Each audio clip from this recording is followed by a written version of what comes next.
Hey everybody, my name's George. Right now I'm doing a video actually on my experience with bipolar and how that came about and what's truly taken place within me. I think it will give some clarity to what I've gone through and some clarity to possibly what goes on at the psych ward. Some clarity to the medication and whatnot that you're on if you're diagnosed bipolar. So I'll begin with saying that my bipolar began actually with a DMT trip. I made the mistake of taking DMT. I can't say it was a pure mistake because it gave me some insight to things that man, I never even knew possible. But anyways, that's a total different video. I'll post a video on that another day. But I took this DMT and went on a 4-day God high, and everyone obviously thought I was going crazy. Was I? Minorly. I didn't do anything to harm anybody. I didn't do anything other than truthfully godly things. DMT is known as the truth serum. It brought out the truth in me. I went to my ex and off of God's word, I heard, you go to your wife, and or she was my fiance at the time. You go to her and tell her that you cheated on her, or you will never live eternally happy with her. And that's where my trip started. I went to her and did that, and had a crazy 4-day experience. Like I said, that's another video. But on the 4th day, I got admitted into the psych ward, and thankfully to God, it went down the way it did, because I was actually, they were gonna take me to jail, but since I hadn't done nothing wrong, they took me to the psych ward. They thought I possessed a gun, and no, I didn't. So they knew that they couldn't do anything else but get me to the hospital. So I go to the hospital, and I knew the routine, little empty padded room with friggin' a camera in the corner and one bed. I know they're watching your every move, and I relaxed. I stayed calm and just hung out. I almost took a nap. And this went on for about an hour, and then they start sending people in. Okay? So they send in the first person. They're taking notes. Yeah, they're going to write down all my answers. So I tell them truth is true as can be, that my spiritual experience, and that I told them exactly what happened. And told 4 different people. They come in and ask the exact same questions. Every question pretty much the same, maybe in a different order, but they're after the same thing, looking for any inconsistencies whatsoever. And I didn't give them a single one. Not one inconsistency. Everyone was told the exact same story. I told them exactly what took place and why. I knew the ins and outs of every single avenue they were trying to go with me. And finally, they come in with a diagnosis that I'm bipolar. All right. Well, let me tell you about those rooms they put you in. First of all, it's set up in 3 phases at most hospitals. You start in a holding cell where everything's monitored. They don't trust you, and they make it as uncomfortable as they possibly can. They turn the heat way down. It's colder than any other part of the hospital. The beds are as uncomfortable as can be, and they test your patients. They are trained to do that. They are trained to test you and to see if you're gonna flip out. Well, I never flipped out at all. I did what I wanted. Like I said, this first go around at the psych ward, I've gone twice. The first go around, I literally didn't do anything other than tell my story.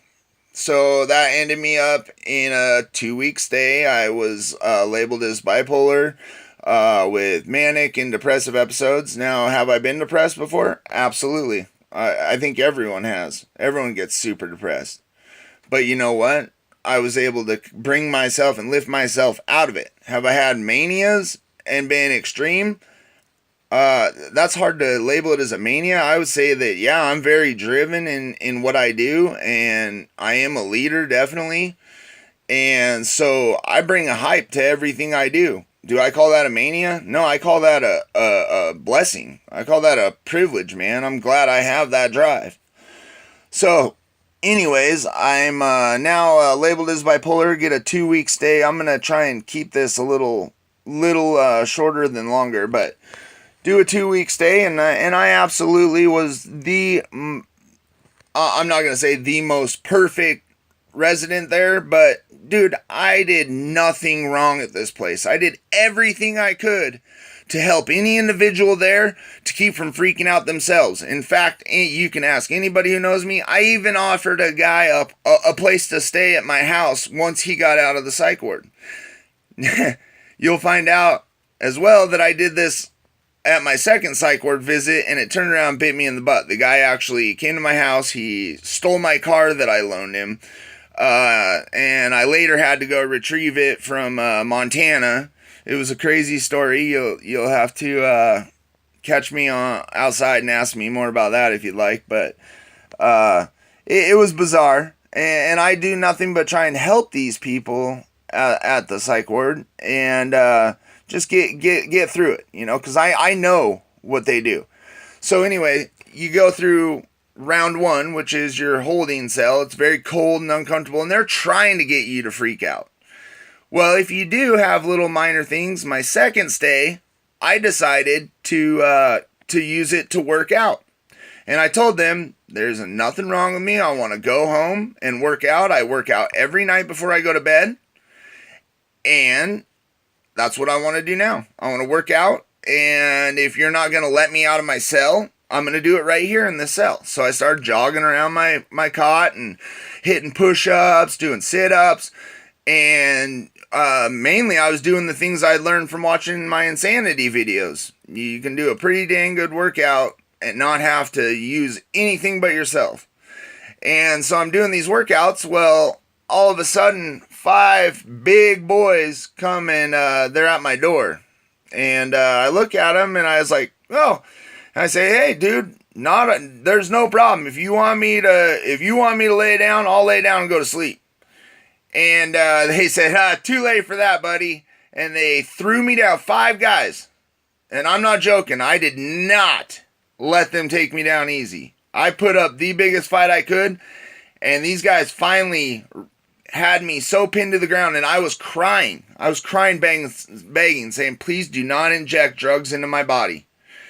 And they literally pinned me down to my bed and put a shot in my butt that knocked me out. And they did this both times. They did this in round 1 and round 2. But round 2 is the one I remember, because round 1 I didn't put up a fight. Round 2 I knew it was coming. So yeah, I put up a fight. And I'm still upset about that, because I did not give them permission to inject me with a single thing. Yet they still did. And I was absolutely doing exactly what they said. I did not resist, other than once they tried pinning me to the bed, I wasn't being mean towards them. As soon as they went to put that dart towards my butt was when the resisting started. And I was flailing like a fish, but they still stuck me. And, man, wake up the next day in a total different state of mind. Obviously, I was out of it, and I was upset. Again, they took some, because I was having a godly spiritual experience. They took and threw me in the psych ward. I did no harm to anybody, but we'll keep going. So now I'm at level 2. Now I'm in. Now you got a room with a buddy, but now you can't have certain things. You can't have a radio or headphones. You can't have, you get crummier food. You only get 1 blanket instead of 3, 1 pillow instead of 2, whatever. It's the medium deal. And there's this counselor there that I had known from the first go around. And every time I would ask him for something, he would always say, yeah, in a minute. Yeah, hold on, I'll get that. And finally, it came to me, I was thinking, this guy has been totally taught to always give the answer, yes, I'll get it in a minute. Because he's testing your patience. And you got to understand that. These people are paid to test you. They're trying to get you to break.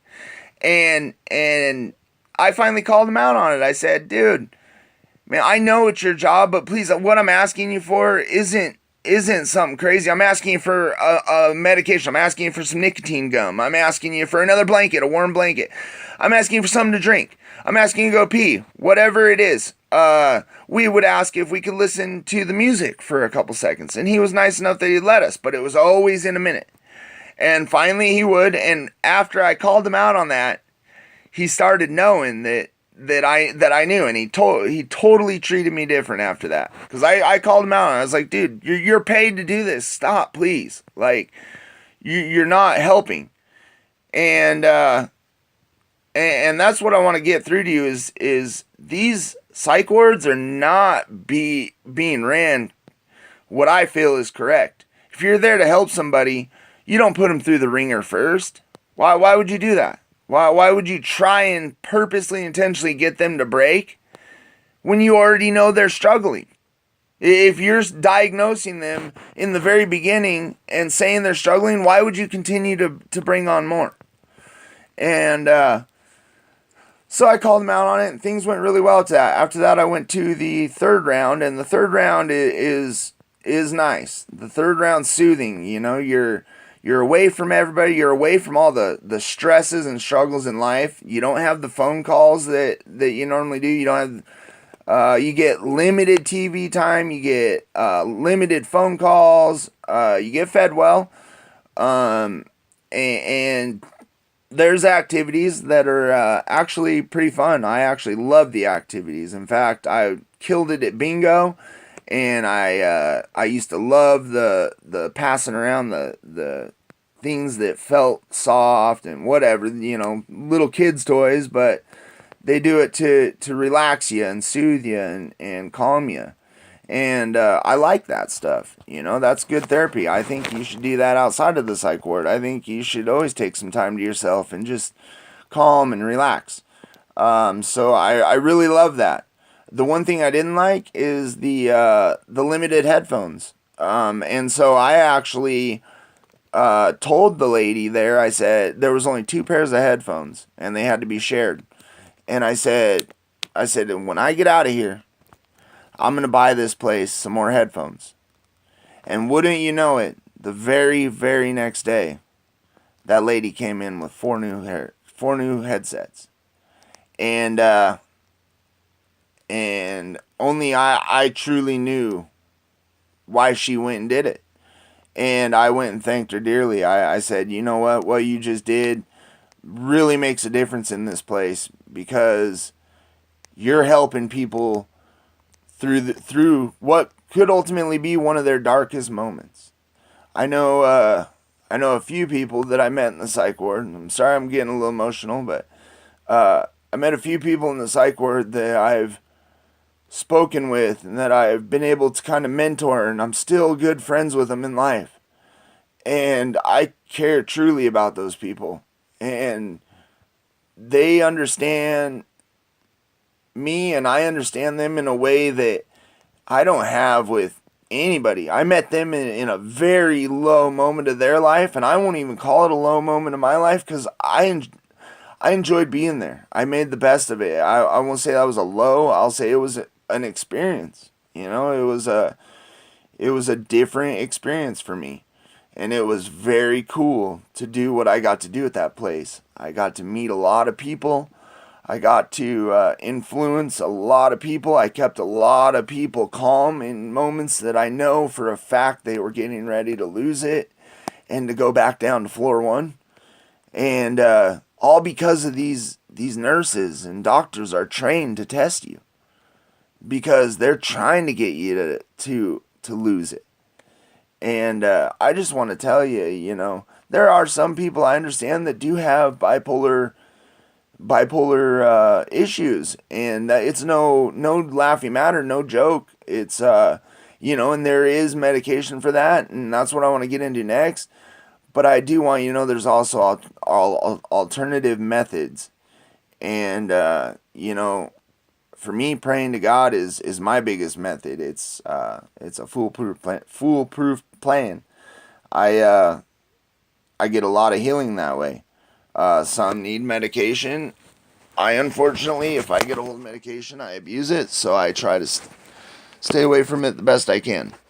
But anyways, the medication thing. So they make me sign an LRA saying I'm going to come back to the psych ward if I don't take your drugs the way you say that I have to take them.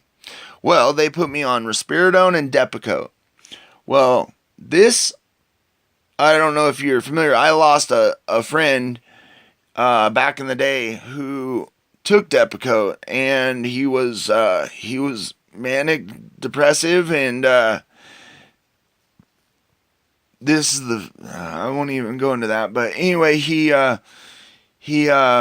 smoked some weed with me the night before, and the next day I found out he passed away. His name was Taylor. And he passed away because you're not supposed to mix weed and Depakote together. They counteract each other. Depakote then reverses the effects of, or weed reverses the effects of Depakote. Anyway, he committed suicide. And I felt heavily at fault. And I knew this experience had happened, and I knew the whys and the whats. And so I knew that they were putting me on Depakote. And at that time, I had still had problems with smoking weed. And it sent me into a huge depression. And Easter Day, my mom kept calling me. She lived next door at the time. My mom kept calling me and saying, "Son, please just come over and hang out. Just please come see us." And yeah, okay, Mom, I'll be there in a minute. And I sat at home crying and just begging for God to take my life. Just saying, "Please, Lord, end it. End it. It'll do everyone a favor." And one of my friends showed up at my house and knocked at the door.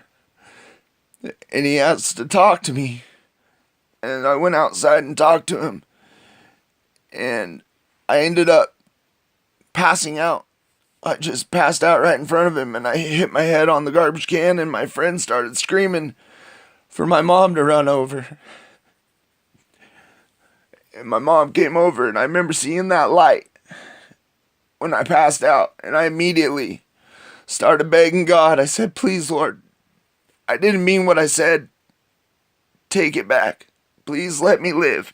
I have so much to live for, and I don't want to die."